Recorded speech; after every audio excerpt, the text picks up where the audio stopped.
name is Linda Jo Martin. I'm the Book Lady. So this is the Book Lady edition of Friday Reads for January 19th, 2018. And I will be talking about books I am currently reading or will be reading in the future very shortly, I guess.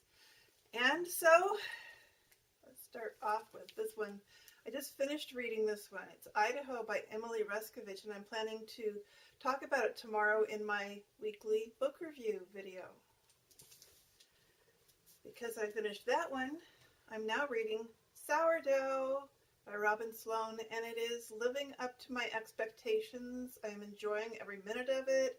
It is so much fun. I just love this. It takes place in San Francisco, city of my heart.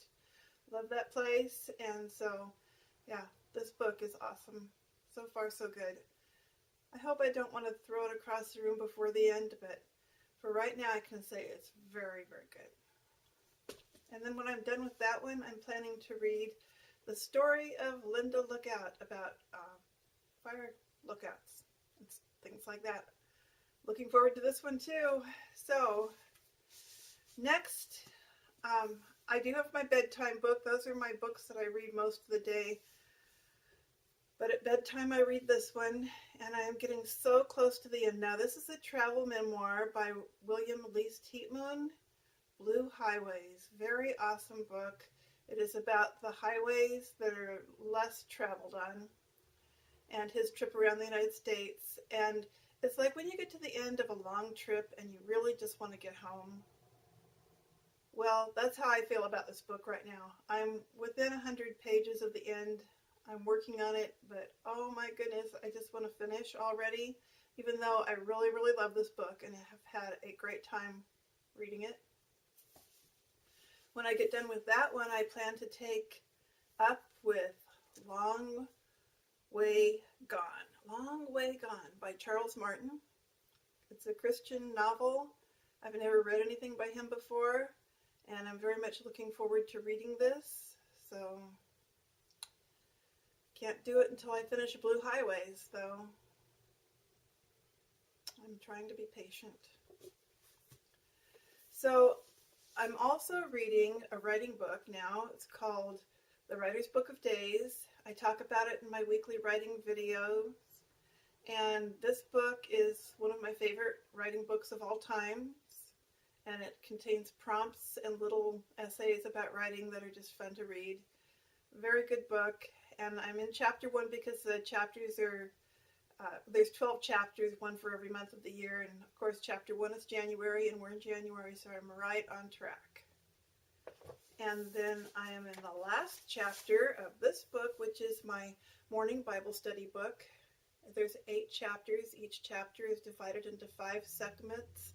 One little segment for each day of the week, and then there's a video to watch in the weekend. So all I have left to do is 3 daily segments and 1 video, and I will be done with this. So looking forward to it. In the Bible, I've been reading 1st and 2nd Thessalonians and studying them quite deeply. I've also started a Bible study on Wednesday nights at a church in Washington about 1 John, which is a book I especially like. So I'm probably going to take time to study that more deeply after I get done with 1st and 2nd Thessalonians.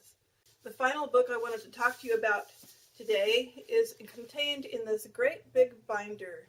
This is the binder that I keep my Artist's Way materials in, and so it's a huge binder, I know. So this binder has in it my book that I'm reading, Finding Water by Julia Cameron. And also I take notes, and I keep the notes in here. That was for a different book that I was reading that she wrote.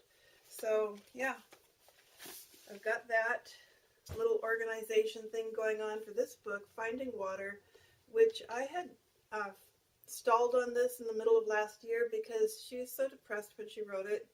And all I could think was that this book was simply not like the first 2 in the series.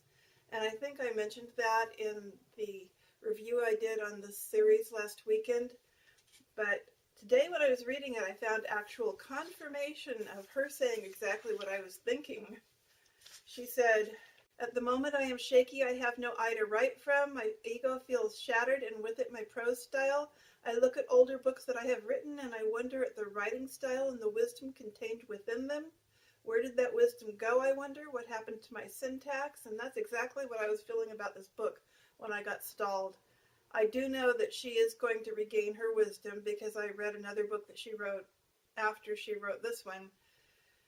But this one is more about her living in New York City, experiencing some depression over the reception of some of her other writing.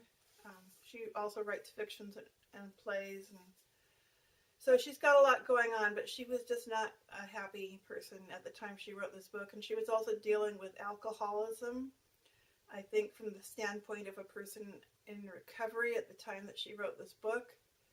So all of that I am not thrilled with, because her first two books in the series, which were The Artist's Way and Walking Through This World, were absolutely fantastic. And this one was kind of a letdown, but I don't know, maybe it's instructional just to see her struggle. I don't identify with the alcoholism because I've never been alcoholic, but yeah, I know a lot of alcoholics, and I totally understand that there is a huge struggle going on there, and just living in New York City is maybe a bit of a downer for her, whereas in the past she was living in Santa Fe, New Mexico, her other home. So I am going to struggle through the rest of finding water, and hopefully she'll find water before she gets to the end of the book, and so will I. So that's all I'm reading for now. Thank you for listening to my Friday Reads video, and I'll talk to you in the next video. Bye.